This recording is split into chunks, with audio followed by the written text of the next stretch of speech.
ይህ ሚዛናዊና ተአማኒ ሰበር መረጃዎችን የሚያደርሳችሁ ጥበብ ሚዲያ ነው። ሰብስክራይብ በማድረግ የደወል ምልክቷን በማብራት ቤተሰብ ትሆኑ ዘንድ በታላቅ ትህትና እንጋብዛለን። እጅግ አስፈሪ አደገኛ ሁነት ተፈጠረም።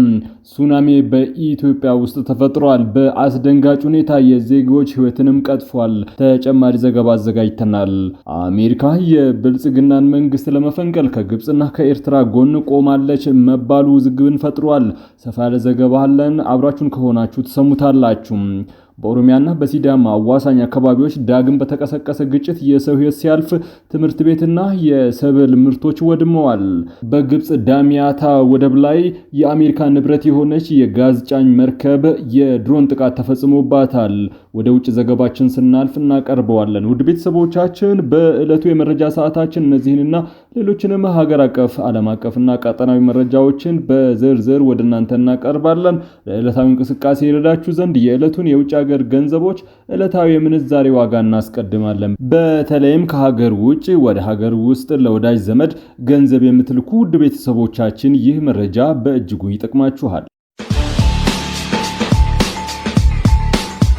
የኢትዮጵያ ንግድ ባንክ አንድ የአሜሪካን ዶላር 159 ብር ገዝቶ 162 ብር ከ2 ሳንቲም ይሸጣል። ፓውንድ ስተርሊንግ 208 ብር ከ2 ሳንቲም ተገዝቶ 212 ብር ከ3 ሳንቲም የሚሸጥ ሲሆን የአውሮፓ ዩሮ 182 ብር ከ1 ሳንቲም ተገዝቶ 185 ብር ከ7 ሳንቲም የተሸጠ ነው። የስዊዝ ፍራንክ 191 ብር ከ3 ሳንቲም የተገዛ 195 ብር ከ2 ሳንቲም ይሸጣል። የኩዌት ዲናር 507 ብር ተገዝቶም 517 ብር ከ2 ሳንቲም በዛሬው ዕለት እየተሸጠ ነው። የቻይና ዩዋን 23 ብር ተገዝቶ 23 ብር ከ5 ሳንቲም የሚሸጥ ሲሆን የተባበሩት አረብ ኤምሬቶች ድርሃም 43 ብር ከ3 ሳንቲም ተገዝቶ 44 ብር ከ1 ሳንቲም ይሸጣል። የሳውዲ ሪያል 42 ብር ከ3 ሳንቲም የተገዛ 43 ብር ከ2 ሳንቲም የሚሸጥ ሲሆን በሁሉም የመላኪያ መንገዶች በኢትዮጵያ ንግድ ባንክ ወደ ሀገር ቤት ገንዘብ ስትልኩ 6 ብር ከ7 ሳንቲም ተጨማሪ ጉርሻ ታገኛላችሁ። በትላንትናው ዕለት በሐዋሳ ከተማና በዙሪያዋ ኃይለኛ ንፋስና በረዶ ቀላቅሎ በጣለው ዝናብ በሰው ሕይወትና አካል እንዲሁም በንብረት ላይ ጉዳት መድረሱን የሲዳማ ክልል ፖሊስ አስታወቀ።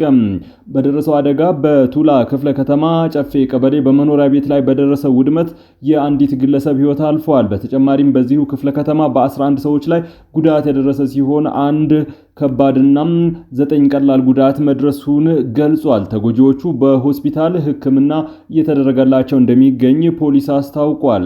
በሌላ በኩል በአዲስ ከተማ ክፍለ ከተማ በሞተር ብስክሌት ሲጓዝ በነበረ ግለሰብ ላይ የኤሌክትሪክ ምሰሶ ተደርምሶ በሁለቱ እግሮቹ ላይ ከባድ አደጋ እንደደረሰበት የከተማዋ ፖሊስ አስታውቋል። እንደ ፖሊስ ገለጻ በአጠቃላይ በከተማዋ በደረሰው አደጋ አንድ የሰው ሕይወት ሲያልፍ በ12 ሰዎች ላይ ደግሞ የአካል ጉዳት ደርሷል። እንዲሁም በንብረት ላይ በመሰረተ ልማት ከፍተኛ ውድመት አጋጥሟል። የሐዋሳ ከተማ አስተዳደር ፖሊስ መምሪያ በደረሰው አደጋ የተሰማውን ጥልቅ ሐዘን የገለጸ ሲሆን ከሚመለከታቸው አካላት ጋር በመቀናጀት የተጎዱትን የማንሳትና የአደጋውን ሰለባዎች የማረጋጋት ስራ እየሰራ እንደሚገኝ አስታውቋል። የኢትዮጵያ ሜትሮሎጂ ባለስልጣን መረጃ እንደሚያመላክተው የዝናቡ መጠን በቀጣይ ቀናት ተጠናክሮ ስለሚቀጥል ንፋስና የጎርፍ አደጋ የመከሰት ዕድሉ ከፍተኛ እንደሆነ ገልጿል። ህብረተሰቡ ጥንቃቄዎችን እንዲያደርግ ፖሊስ አሳስቧል። ፖሊስ በዝናቡ ወቅት ከአሮጌ አጥሮች፣ ከትላልቅ ዛፎችና ከኤሌክትሪክ ምሰሶዎች አጠገብ ከመቆም እንዲቆጠቡ የህብረተሰብ ክፍሎችን አሳስቧል። በተመሳሳይ በሞተርና በብስክሌትና እንዲሁም በተሽከርካሪ የሚንቀሳቀሱ አሽከርካሪዎች የእይታ መጋረድና የመንገድ መንሸራተት ስለሚኖር ፍጥነታቸውን በመቀነስ ከፍተኛ ጥንቃቄ እንዲያደርጉም ፖሊስ አሳስቧል።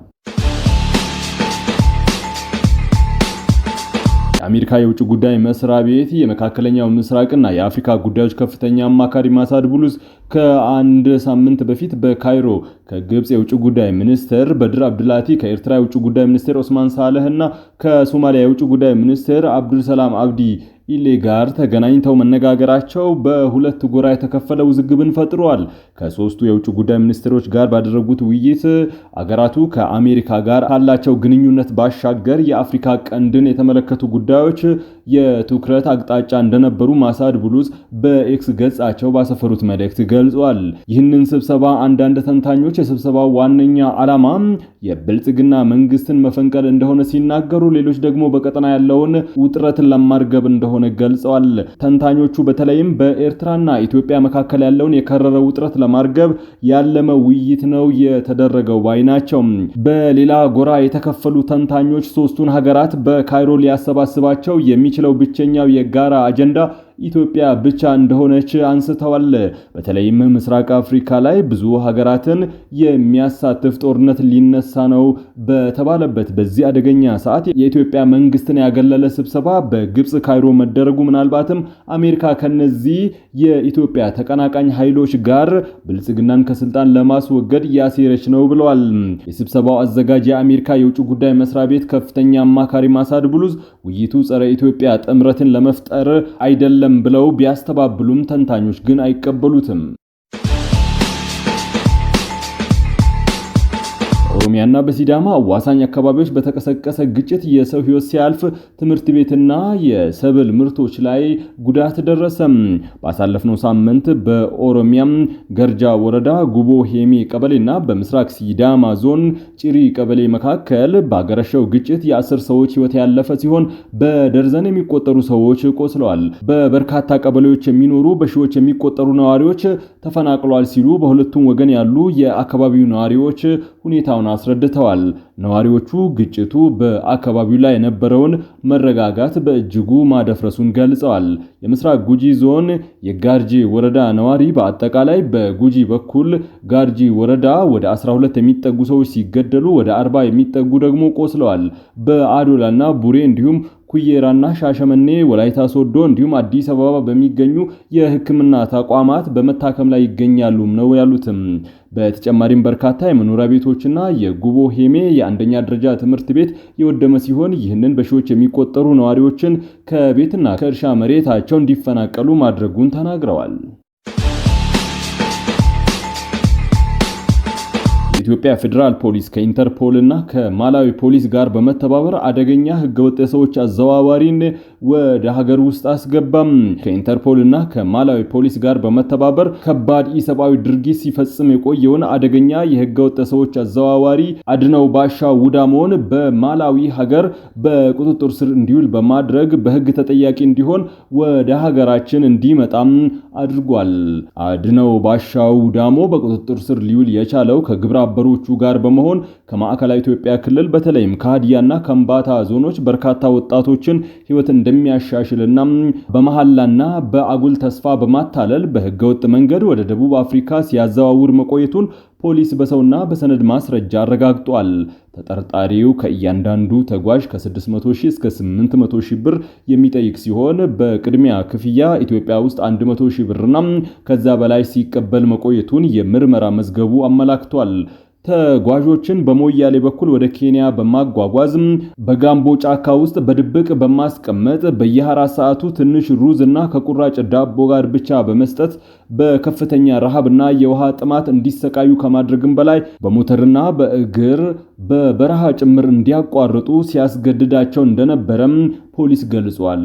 ከፍተኛ ቁጥር ያላቸው ተጓዦችን በህገወጥ መንገድ ናይሮቢ ከተማ ካደረሰ በኋላም በአንድ ክፍል ውስጥ በማጎር ተጨማሪ ገንዘብ ከቤተሰቦቻቸው እንዲያስልኩ በማስገደድ ከፍተኛ ግፍና በደል መፈጸሙን ፖሊስ በሰውና በሰነድ ማስረጃ ደርሼበታለሁ ብሏል። ከቤተሰብ ገንዘብ ማስላክ ያልቻሉትን ተጓዦች በዱላ በመደብደብ እዚሁ ትሞታላችሁ እያለ በማስፈራራት እንዲሁም በኤሌክትሪክ ንዝረት በማሰቃየት ጭካኔ የተሞላበት ድርጊት በመፈጸም ተጨማሪ 100 ሺህ ብርና ከዛ በላይ በኢትዮጵያ ውስጥ ከሚገኙ ግብረ አበሮቹ በኩል በባንክ እንዲከፈለው አድርጓልም ሲል ፖሊስ ገልጿል።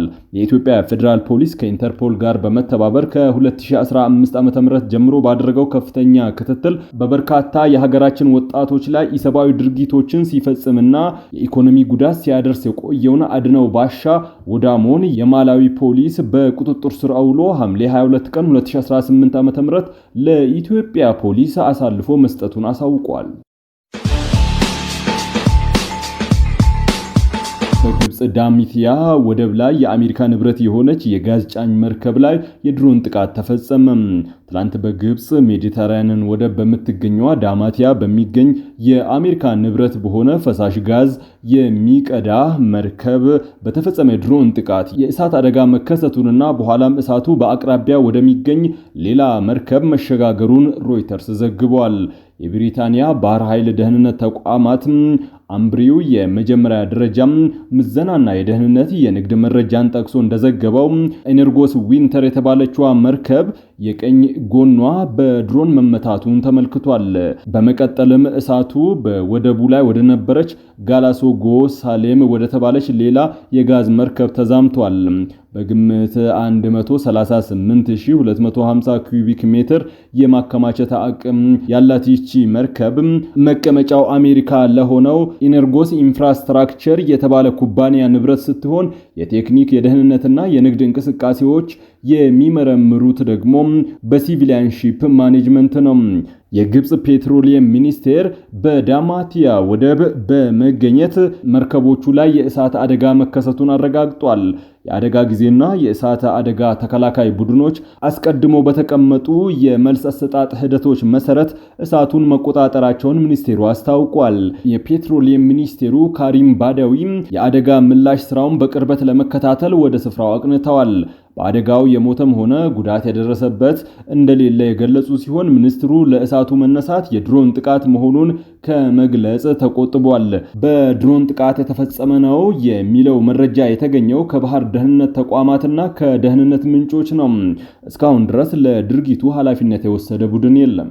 ውድ ቤተሰቦቻችን የዕለቱ መረጃዎች በዚህ አብቅተዋል። ከኛ ጋር በመሆን መረጃን ከጥበብ ስለተከታተላችሁ አመስግነን ተሰናበትን። ሰላም።